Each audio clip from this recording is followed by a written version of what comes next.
আমিও একটা কবিতা কয়া যাই।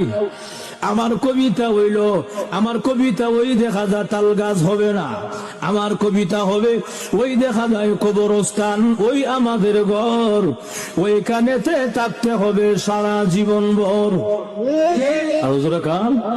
ওই দেখা যায় কবরস্থান, ওই আমাদের ঘর, ওইখানেতে থাকতে হবে সারা জীবন ভর।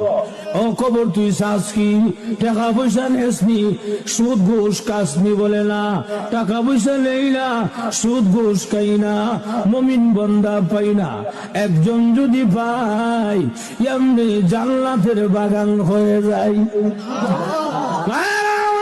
এজন্য আল্লাহর রাসূল হাদিস শরীফে বলেন, আল কবর রাউযাতুম মিন রিয়াযিল জান্নাহ আও হুফরাতুম মিন হুফারিন নার।